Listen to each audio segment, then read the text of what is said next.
তাহলে এর মত রাসূলের মতে মত না, এর পথ রাসূলের পথে পথ না। আল কোরআনের পথ সেটাই আসল পথ।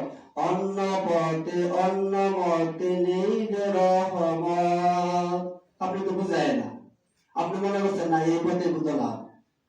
রাসূল যে পথে চলতে নির্দেশ করলেন আপনি সেই পথে চললে কষ্ট হয়। রাসূল 7 দিন পরে পরে নখ কাটতেন, আপনি নখ এত লম্বা রাখছেন কুকুরের থেকে কম না।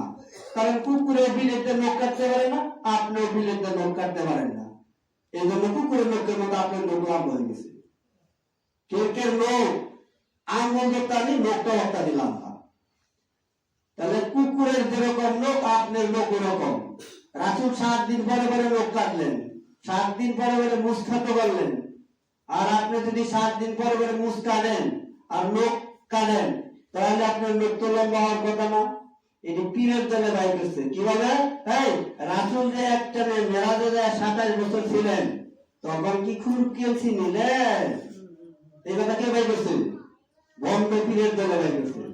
এই দেখো তুই কি জানিস রাসূল যখন মেরাজে গেলেন যখন 27 বছর হইলেন একটানে আল্লাহ তাআলা হুকুম করলেন যে যে অবস্থা সে অবস্থায় থাকে, সূর্য লড়াচড়া করছে না, যে অবস্থায় যেটা সেভাবেই রয়েছে, লড়াচড়া নাই।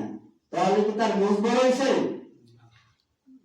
যে অবস্থায় আল্লাহ তাআলা অর্ডার করলেন সূর্য যে অবস্থায় যে জায়গায়, গড়ি যে অবস্থায় শুধু তার গড়ি ছিলেন না। আর কি আপনার বোঝাইতেছি, গড়িরা যদি হুকুম করে আর লড়তে পারবে না, লড়বো?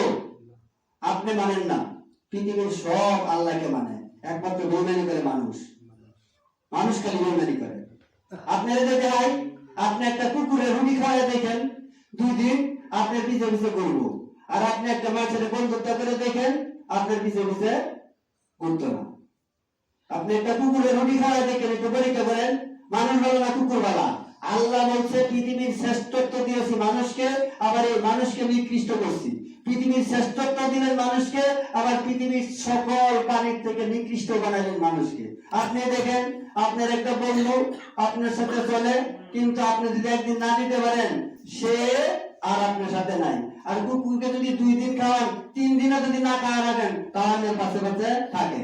তা আল্লাহ তাআলা বললেন সূরা আরাফ আয়াত নম্বর 173, ওয়া লাকাদ জাআলনা লি জাহান্নামা কাসিরাম মিনাল জিন্নি ওয়াল ইনস লাহুম কুলুবুন লা ইয়াফকাহুনা বিহা ওয়া লাহুম আয়ুনুন লা ইবসিরুনা বিহা ওয়া লাহুম আযানুন লা ইয়াসমাউনা বিহা উলাইকা কালানামি বাল হুম আদাল উলাইকা হুমুল গাফিলুন। আল্লাহ এতে জানা দিলেন এই সমস্ত মানুষগুলা, এই সমস্ত জিন, এই 2 জাতকে অধিকাংশ জাহান্নামে দিবেন। এরা চতুষ্পায়ের জানোয়ারের চেয়ে নিকৃষ্ট।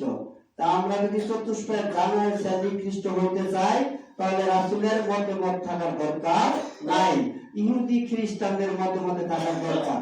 তা আমরা যে কিছু কথা শুনলাম এটি যেন মানতে পারি, আমল করতে পারি। আর এটি যদি কোরআন হাদিসে থাকে তাহলে মানার দরকার কি দরকার নাই? আর যদি এটি না থাকে তাহলে আপনাদের মানার দরকার নাই।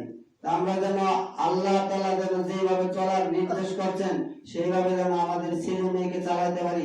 আজকে যেন জিজ্ঞাসা করতে পারি বেটা জুমার সালাত আদায় করার জন্য কোন সময় গেছো, আর শুনে তো লম্বা কেন? আপনার ছেলে তো চুলটা লম্বা, আমার ছেলে তো চুলটা লম্বা, আমি কেন বলতে পারি না? আপনি তো বাবা, আপনি বাবা না,